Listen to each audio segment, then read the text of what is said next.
welcome to the Evelyn Public Health Clinic.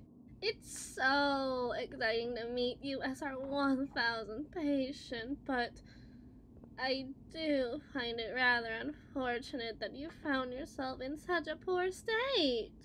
What seems to be the problem? Why, yes, thank you for asking. Our clinic did open up just last week, and thank goodness for that too. With how many visitors have, flooded our doors, this is a community necessity. Not a foolish flight of fancy like a parade or the ilk, and certainly capable of serving every branch of it. Not everyone drives on pothole-filled roads, and not everyone has a dog to take to that specially designated park, but everyone gets sick. If not sooner, then later. And if not later, then sooner than that. The body is a lemon, a naturally depreciating asset from the minute you're born. But more realistically, the moment you turn 30. But luckily for you, I just happen to love lemonade. Pink lemonade's my favorite. All sugar and strawberries and sweetness. Can't get enough. Now, what brings you here, baby? Oh, let me guess. You feel deeply alienated and frustrated as an adult with an intensive, reflexive dislike for the perceptions that others have of you based on attributes that you have been arbitrarily assigned based on a societal role you're forced to present that, to put it lightly, doesn't agree with you. Maybe it never did, leaving you as the one sore thumb in a world full of hammers. And baby, you should be getting sick and tired of being knocked into the ground all the time. That's the real sickness. Or maybe it's more along the lines of your emotional state, which is never that important to those around you, as long as you move through the world as you were theoretically meant to. And it's taken you until now, till possibly this very moment, for you to even realize that what I've said might ring the slightest bit as true. But even if you did recognize it's true, how would you ever know for as long as you even had a shred of doubt? Well, I have great news. With the right mindset, you can have a great time in an antique store, even if you don't find anything you want to buy. Can you believe it? It was such a relief when I first... Oh yeah, it's true. Oh, pardon my manners. I'm Dr. Lillian Isaac, but you can call me Dr. Lily. In fact, I prefer it. I don't exactly look like an Isaac, do I? I mean, doctor, yes, but an Isaac? No. I don't really see it. Do you? I mean, do you see a sliver of anything more than the patriarchal family name of Isaac in this lily of a body? Also, by the way, it's Lily with 2 L's. Well, 3 actually, but 2 L's after the first L. And the I. Not just the first L at the start of the name, that's very important. It's actually, oh. My guess was incorrect, you say? If that's the case, why don't you explain it for me? What seems to be the problem here? You know, considering you're so well-informed. All I'm saying is that there's only one of us here with a doctorate, 4 years of med school, 4 years of residencies, a smattering of publications, and half a dozen respected journals, but it's your tummy ache, I suppose.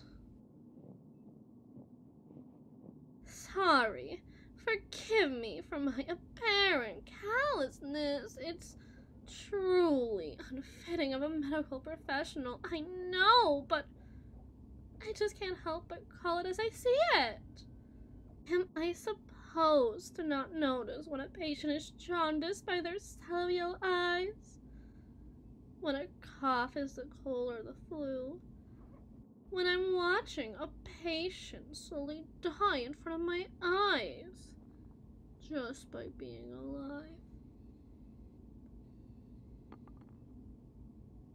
I'm not on this planet to follow the Prime Directive. I took an oath to do no harm, take no shit, and when I see someone experiencing the symptoms you're experiencing, I feel the need to act to prevent a future of harm. And shit. But I am your doctor, and you are my patient. Which means at the end of the day, I answer to you as a legality until you answer to me as a necessity. By all means, cutie, what is your plight? Cutie? What? What are you talking about? I never said that.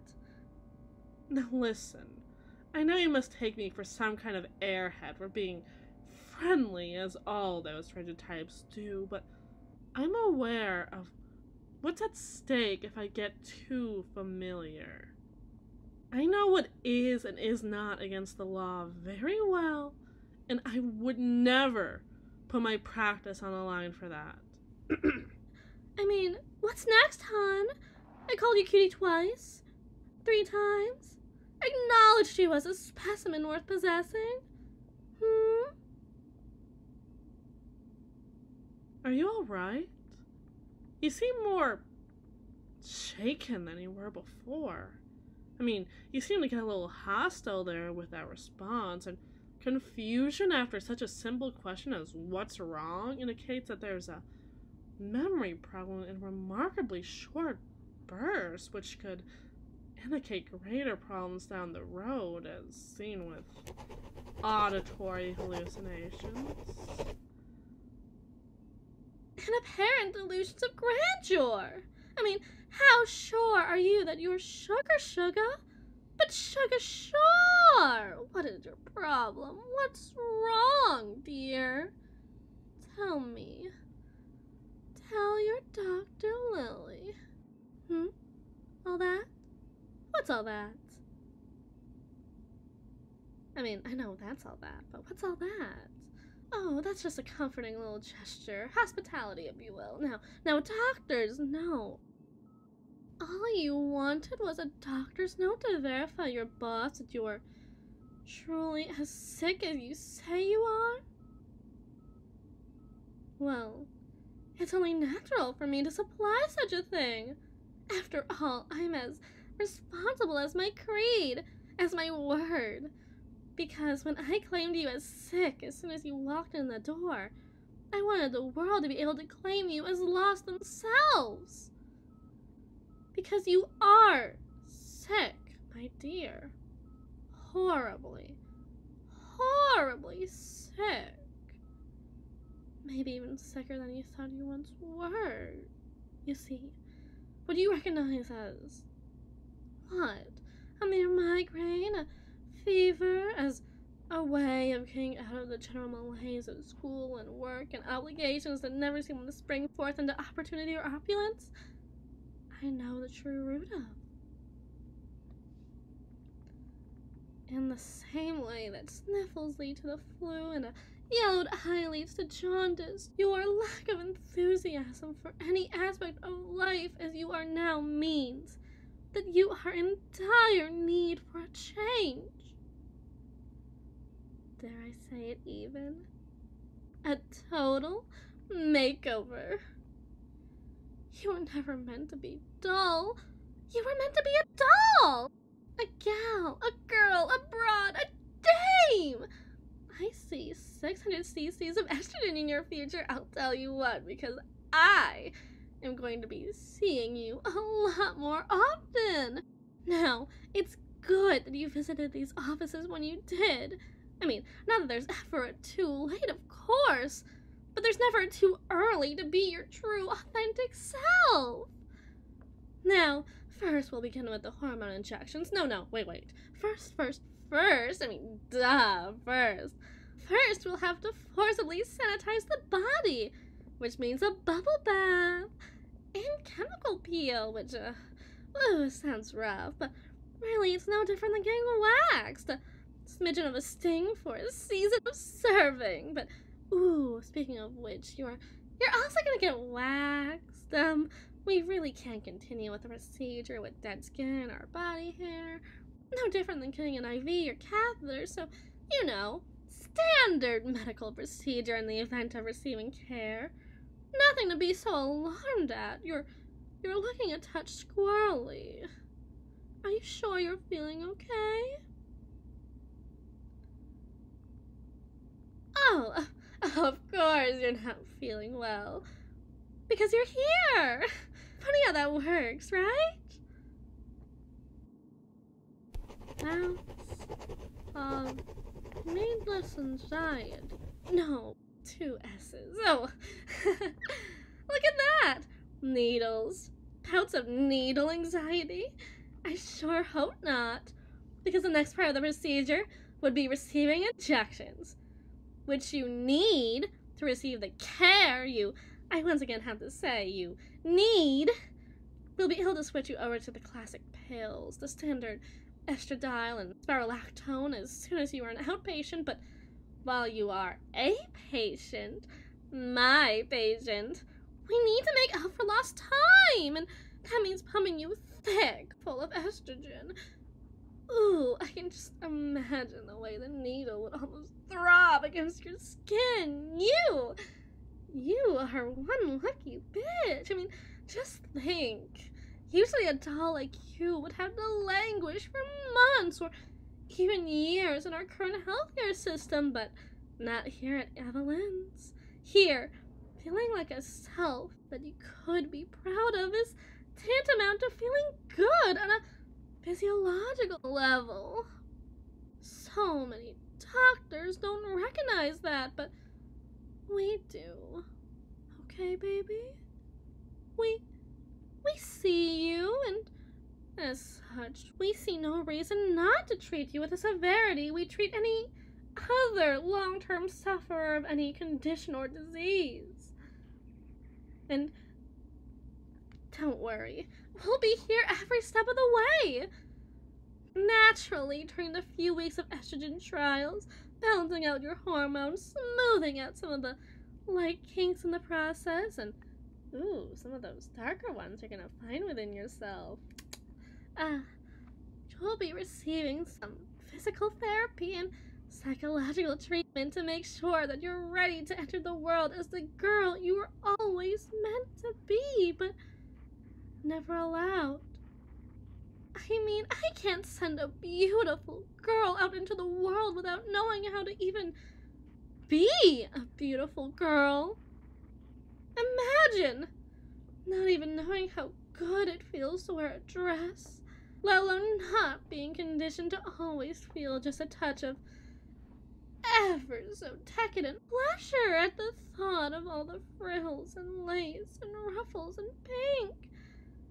And of course, we can't forget learning how to do the wings to sew an eyeliner, and how to walk in heels like a true bona fide babe, and how to sit and how to stand. Well, all the little P's and Q's a girl could need to be the girl of your dreams.